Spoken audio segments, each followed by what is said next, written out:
Candidate को इसका कितना फायदा होने वाला है? आज के इस पावन दिन में नवरात्रि के समय में इस भागवत कथा का जो आयोजन इस महीने में होने जा रहा है, उस कार्यक्रम के नियोजन का पहला नींव अभी आज डाल रहे हैं, पूजन हो रहा है और मुझे पूरी उम्मीद है कि ये बहुत सक्सेसफुल होगा ये भागवत कथा का आयोजन और सभी थाना शहर के जो निवासी हैं उनको इस भागवत कथा सुनने का लाभ मिलेगा। मुझे ऐसे लगता है कि पिछले 2 साल कोविड में हम लोग सब लोग डिप्रेशन में सब लोग गुजरे हैं, उसके बाद ये भागवत कथा के आयोजन से लोगों के मन में एक स्फूर्ति आएगी, में नया उत्साह आएगा, ये मुझे पूरी उम्मीद है। सर, अरेंजमेंट की बात की जाए तो कैसा अरेंजमेंट पूरा किया गया है? ये हमारे अतिथि हैं, ये सारे मैं प्रेस कॉन्फ्रेंस में आपको बताने वाली हूँ, तो आप अतिथि से आज शुभकामनाएं लीजिए और कुछ पूछना है तो पूछिए, वरना हम सर को जाने देंगे। सर्वप्रथम आप सबका यहाँ स्वागत है और आज नवमी के दिन आप सभी को नवमी की बहुत बहुत शुभकामनाएं। आप देख रहे हैं कि आप मंच पर 2 देवियाँ विराजमान हैं। मेरे साथ मंच पर समीरा पालवी जी, मेरे साथ भाई सुशील गाड़िया जी, पवन शर्मा जी, संदीप कानोड़िया जी और विजय जी भसौतिया जी। ये आज हमने आप लोगों को खासकर इसलिए बुलाया है क्योंकि 14 तारीख से 21 तारीख तक एक अद्भुत अनोखा सा कार्यक्रम थाने नगरी में होने वाला है। थाने नगरी में क्यों होने वाला है? क्योंकि थाने एक ऐसा शहर है जो पूरे देश में बहुचर्चित रहा पिछले चंद महीनों में। और किस लिए चर्चित रहा? धर्म के लिए। और इसीलिए जब धर्म का कोई कार्य कि कोविड के 2 साल के बाद शुरुआत होनी चाहिए तो कहाँ होनी चाहिए? थाने की धरती पर होनी चाहिए। और ये थाने की ऐसी पवित्र धरती है जहाँ पर हम 14 तारीख से 21 तारीख को एक श्रीमद् भागवत कथा का आयोजन कर रहे हैं, जिसमें वृंदावन के देवकी नंदन ठाकुर जी कथाकार के स्वरूप में हमें प्राप्त हुए हैं। यदि आप देवकी नंदन ठाकुर जी को देखेंगे तो आज युवा वर्ग में, ऐसे युवाओं में जो 18 साल से लेकर 24 साल के हैं, जिनके माता पिताओं को इस बात की चिंता रहती है कि किस प्रकार वो धर्म के रास्ते पर चलेंगे, ऐसे युवाओं को आज वो ना केवल प्रेरित कर रहे हैं, लेकिन अधिकतर उनकी फॉलोअरशिप ऐसे युवाओं और युवतियों से है। और इसीलिए युवाओं को प्रेरणा देने के लिए पहली बार आज तक देवकी नंदन ठाकुर जी मीरा भाईंदर आए हुए हैं, नवी मुंबई आए हुए हैं, लेकिन आज तक थाने नगरी नहीं आए। और थाने क्योंकि धर्म नगरी बननी ही चाहिए, इसलिए आज हम उनके आवागम में ये इस मुहूर्त पर, नवमी के मुहूर्त पर आपको निमंत्रण करके इस चीज़ का ऐलान कर रहे हैं। दूसरी महत्वपूर्ण बात, हमारे पास 16 तारीख को संत समागम है, जिसमें अनेक संत उपस्थित रहेंगे, जिसमें जैन धर्म के लोकेश मुनि जी, श्री रविशंकर जी, जिनको हर वर्ग हर क्षेत्र मानता है, साध्वी दीदी माँ साध्वी ऋतंबरा जी, इसी प्रकार से एक जगत गुरु और शंकराचार्य जी हमारे बीच उपस्थित रहेंगे। और किस बात की चर्चा होगी, ये आपको इस बात से समझ में आएगा कि उनके सामने अधिकतर जो लोग बैठे रहेंगे वो लोग प्रिंसिपल्स होंगे, एकेडमिशियंस होंगे, स्टूडेंट्स होंगे, क्योंकि हम इस बात पर चर्चा कर रहे हैं कि किस प्रकार स्कूल में धर्म की पढ़ाई गीता के स्वरूप में पहुंचानी चाहिए। क्योंकि गीता हमें कर्म सिखाता है, धर्म सिखाता है और जीवन शैली सिखाता है। किस प्रकार छोटे से बड़े व्यक्तियों को हमें धर्म से जोड़ना चाहिए। और हिंदू धर्म सनातन धर्म है।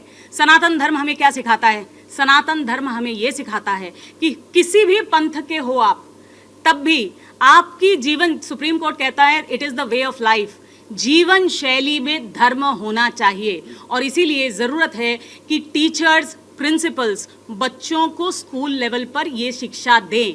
और इसी की चर्चा करने के लिए हमारे साथ माननीय मुख्यमंत्री, माननीय उप मुख्यमंत्री, यहाँ के महामहिम कोश्यारी जी और विभिन्न प्रदेश से अनेकों मंत्री कैबिनेट से अनेकों मंत्री हमारे साथ मौजूद रहेंगे ताकि चर्चा धर्म पर हो सके, चर्चा इस बात पर हो सके कि किस प्रकार हिंदू एकजुट होकर ये कह रहा है और खासकर थाने का हिंदू ये कह रहा है कि हम एकत्रित हैं और धर्म के नाम पर पूरे देश में बहुचर्चित भी होंगे। हमें केवल मात्र इतना कहना है, आयोजन समिति आपके पास आपके सामने बैठी है। एक और महत्वपूर्ण जो अंग इस आयोजन का है वो ये है कि ये किसी एक क्षेत्र का आयोजन नहीं है। हर क्षेत्र के लोग, हर समाज के लोग, हर जाति के लोग इनसे जुड़े हैं। हमारे पास आयोजन समिति में सिख पंथ के, जैन पंथ के लोग जुड़े हैं और इसलिए यहाँ के अतिथि, यहाँ के संत आपको देखेंगे कि हमारे मंचों पर आएंगे। विभिन्न प्रकार के कार्यक्रम सुबह भी होंगे, दोपहर को भी होंगे, शाम को भी होंगे, लेकिन सबसे महत्वपूर्ण जो कथा है वो भागवत कथा है, क्योंकि कहीं ना कहीं कोविड के समय में 2 साल आपने देखा लोग घरों में बंद रहे, मेंटल हेल्थ की बहुत बड़ी प्रॉब्लम आ गई है और ज़रूरत है कि एक बार और जिस प्रकार हमने गणेशोत्सव से, जिस प्रकार हमने अभी डांडिया गरबा रास से एंटरटेनमेंट डाला है, उसी तरीके से ज़रूरत है कि एक बार और हम उनको धर्म के राह पर लाएं और ये बताएं कि जिस प्रकार कोविड आया एक चैलेंज था हमारे स्वरूप, लेकिन अब उस चैलेंज को हमने एकत्रित होकर अपने देश से, अपने जीवन से निकाला है। थोड़ी सुरक्षा अभी ज़रूरी है, लेकिन वो समय चला गया जब हम मास्क पहनते थे। लेकिन मेंटल हेल्थ पर काम करने के लिए ज़रूरत है कि हमारे संत, हमारे गुरु हमें रोज़मर्रा की शिक्षा दें, जीवन शैली की शिक्षा दें और कहीं ना कहीं हमें बूस्टअप, मॉरली बूस्टअप करें। और यही करने के लिए हमने ये 8 दिन का भागवत कथा रखा है और हमारे कथाकार इस बात पे माहिर हैं और हम आशा करते हैं कि जब 21 तारीख को हम आपसे मिलेंगे या उसके दौरान इन अतिथियों के साथ आपको मिलेंगे तो जो उत्साह आपको इस, आज आपने देखा कि उसका भूमि पूजन हुआ है, इस आनंद नगर पे और इस टीएमसी ग्राउंड पे आपको दिखेगा, वो उत्साह को आप ज़रूर कैप्चर कीजिए और बाकी लोगों तक पहुंचाइए, क्योंकि कोविड का समय चला गया, अब वो समय दोबारा आ गया है जब हमें मिलजुल कर अपने क्षेत्र को, अपने राज्य को, अपने समाज को और अपने देश को आगे बढ़ाना है और बहुत जल्द विश्व गुरु बनाना है। व्यवस्था की बात की जाए तो किस तरीके से व्यवस्था रहेगा? देखिए, हम ये एक्सपेक्ट कर रहे हैं कि जितने ज़्यादा लोग हमारे पास आएँ, क्योंकि ये फ्री कथा है, जितने ज़्यादा लोग जुड़े वो उनका स्वागत है। हर रोज़ हमारे पास लगभग 6 से 10 हज़ार लोगों की व्यवस्था है। सुबह से लेकर कार्यक्रम शुरू होंगे, शाम तक कार्यक्रम की पत्रिका आपको अवेलेबल की जाएगी और विभिन्न प्रकार के कार्यक्रम हैं, विभिन्न समाज के कार्यक्रम हैं, कहीं सुंदरकांड पाठ है तो कहीं गायत्री परिवार है। लेकिन सबसे महत्वपूर्ण कथा में अगर आप जागृत कथा देखना चाहते हैं कि किस प्रकार रुक्मिणी का विवाह हो रहा है, किस प्रकार सुदामा चरित्र में जब कृष्ण भगवान सुदामा के पांव पखारते हैं तो किस प्रकार हमारे यजमान भी पांव पखारेंगे, किनका हमारे बीच ऐसे समाज हैं जिनके पांव पखारने की ज़रूरत तो है ही, लेकिन उनको अपनाने की ज़रूरत है, उनको पालने की ज़रूरत है। इसीलिए बहुत सारे हमारे ऐसे लोग हैं, हमारे साथ जो जुड़े हुए यजमान हैं, वो लोग उनका पालनत्व ले रहे हैं, उनको अडॉप्ट कर रहे हैं, उनको दत्तक ले रहे हैं, जो आदिवासी पाड़े के बच्चे होंगे, परिवार होंगे। और इसी तरीके से हम सुदामा चरित्र को अपने जीवन के चरित्र में उतारेंगे। तो व्यवस्था बहुत है, आप लोगों का स्वागत है, आप लोगों के लिए व्यवस्था है। हम आंखें बिछाएं, पलकें बिछाएं, आप लोगों का इंतजार करेंगे। थाने में कहाँ होने वाला है? जी, थाने में टीएमसी ग्राउंड आनंद नगर, आप बाइक होटल पे आज हमारा प्रेस कॉन्फ्रेंस इसलिए हमने लिया है क्योंकि इसके बगल में ही अभी हमने भूमि पूजन किया है। आज से हमारी व्यवस्थाएं शुरू होंगी। पहला फावड़ा आज हमारे पिछले कलेक्टर, जब हमने शुरुआत की थी और उनको निमंत्रण दिया था तब वो हमारे कलेक्टर थे, राजेश नार्वेकर जी ने लगाया है और नारियल फोड़ा है। तो आनंद नगर में ये भव्य आयोजन होने वाला है, आप सभी का स्वागत है। आने वाले वक्त में कुछ इस तरह की प्लानिंग और देख सकते हैं? देखिए, ये शुरुआत है और जैसा मैंने आपको कहा है 2 साल हर व्यक्ति, क्योंकि आयोजन समिति यहाँ सामने बैठी है और ये अनेक आयोजन करती आई है, चाहे आप श्याम सरकार का नाम सुन लीजिए या श्रीमद् भागवत कथा समिति का नाम सुन लीजिए, हमने अनेकों आयोजन किए हैं। इसलिए आयोजन चलते रहेंगे, लेकिन ये आयोजन बहुत महत्वपूर्ण है क्योंकि ये बहुत बड़े लंबे गैप और साथ में कोरोना के गैप के बाद हुआ है। बहुत सारे ऐसे हमारे भाई बहन थे जो जिनका हाथ हमसे छूट गया है, बहुत सारे उनके परिवारजन हैं जो दुख में डूबे हुए हैं, बहुत सारे ऐसे परिवार के जन हैं हमारे लोग जो व्यवस्था में लगे रहते थे लेकिन आज हमारे साथ नहीं, हमारे बीच नहीं है। आज हम उन सबको याद करते हुए एक संदेश देना चाहते हैं कि जीवन आगे की ओर है, पीछे मुड़कर हम आगे नहीं देख सकते। धर्म कर्म गीता यही उपदेश देता है और इसीलिए एक बार फिर इसको याद करने के लिए मैंने आपको बताया, मोरल बूस्ट अप करने के लिए और खासकर लोगों को एकत्रित करने के लिए बिना भय के हम ये कार्यक्रम कर रहे हैं। सर, आपसे जानना चाहूँगा कि किस तरह की तैयारियां होने वाली है आपकी पूरी टीम की तरफ से और किस तरह का सपोर्ट मिल रहा है जो थानेकर है उनसे आप लोगों को? आपने बहुत अच्छी बात पूछी। आपको बता दें, ये जो कार्यक्रम हो रहा है, इस कार्यक्रम में न केवल आयोजक समिति, पूरा समाज जुड़ा हुआ है, पूरा सनातन धर्म जुड़ा हुआ है। जैन समाज अपनी तैयारियां कर रहे हैं, सिख समाज अपनी तैयारियां कर रहे हैं, उत्तर प्रदेश के लोग अपनी तैयारियां कर रहे हैं, उत्तराखंड के लोग तैयारियां कर रहे हैं, हमारे पंजाब के लोग तैयारियां कर रहे हैं और राजस्थान के लोग तैयारियां कर रहे हैं। इस प्रकार हर घर में ये एक उत्सव का माहौल बना हुआ है। ये तैयारियां नहीं, ये महोत्सव हो रहा है और इस महोत्सव में थाने की धरती से ऐसा कोई भी परिवार हम चाहते हैं कि वो इस कार्यक्रम से वंचित ना रहे, हम उन तक पहुँचे। और ये प्रयास हम जब स्टार्टिंग की थी, तब जब 5-7 लोगों ने मिलकर जब सोचा था, तब ऐसा लग रहा था कि हमको 55 लोगों की 51 लोगों की कमेटी बनाने में लोग ढूंढने पड़ेंगे। अभी लगभग 151 लोग तो अपनी पूरी सेवा देने के लिए हमारे पास आए हैं कि 8 दिन जो सेवा आप चाहेंगे, जो व्यवस्था करेंगे, उस व्यवस्था में हमें जो रिस्पॉन्सिबिलिटी दोगे उस रिस्पॉन्सिबिलिटी को हम पूरी करेंगे। हमें कुछ न कुछ सेवा दीजिए। जब ये समाज के अंदर ये एक जागृत भावना आती है ना, तब व्यवस्थाएं बहुत छोटी पड़ जाती है और भाव बहुत बड़ा हो जाता है। तो ये एक भावनात्मक कार्यक्रम होने जा रहा है। एक चीज़ मैं कहना चाहूँगी, हमारे साथ संदीप जी बैठे हैं, वो हमारे यजमान हैं। मैं उनसे भी चेष्टा करती हूँ कि वो कुछ आपके सामने सम्मुख रखें, लेकिन ये राजनीतिक कार्यक्रम नहीं है, फिर भी हर जनप्रतिनिधि हमारे साथ जुड़ा हुआ है। चाहे आप आमदार देखें, चाहे आप खासदार देखें, चाहे कॉरपोरेटर देखें, स्वयं मुख्यमंत्री हमारा दीप प्रज्वलन से शुरुआत करने वाले हैं। ऐसा क्यों है? ये इसलिए है क्योंकि मैं अपने सलाहकार समिति में अगर आप देखेंगे तो हमारे पास सलाहकार समिति में संजय केलकर जी, मनोज भाई कोटक, निरंजन दावकरे जी, प्रेम जी शुक्ला और श्रीकांत शिंदे जी हैं। ये लोग क्यों आज हमारे साथ खड़े हैं?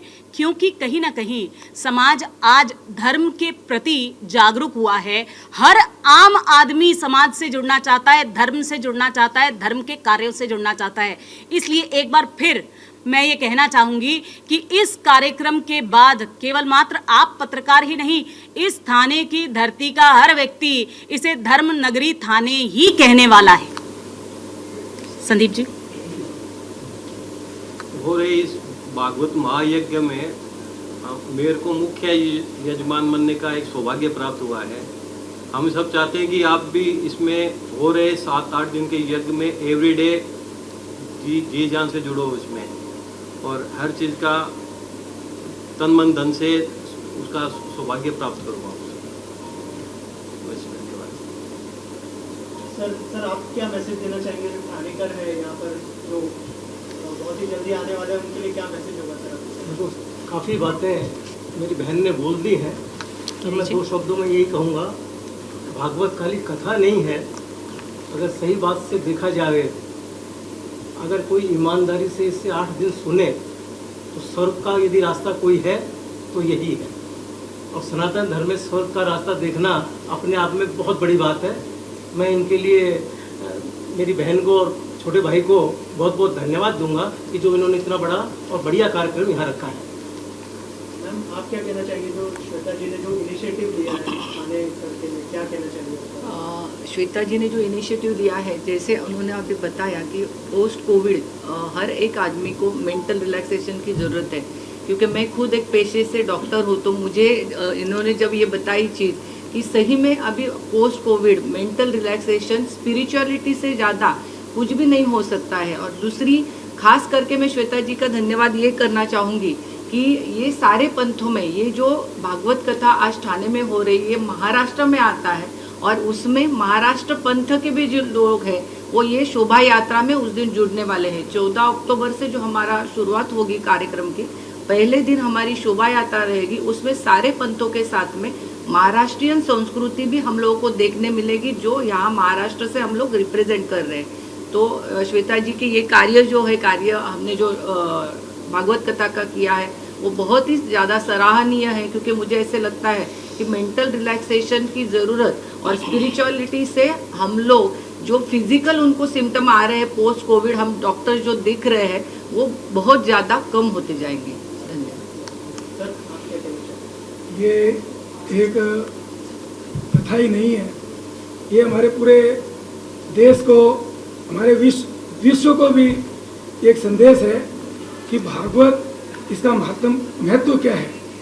ये घर घर पहुंचाने के लिए हम सारे समाज को इसमें, जैसे दीदी ने कहा है कि हमारे मराठी, गुजराती, पंजाबी, सिंधी सब लोगों को एकत्रित करके ये भागवत का महत्व, जो एक हमारे परंपरा है, हमारे ऋषि मुनियों ने भी इसका बहुत तरीके से वर्णन किया है।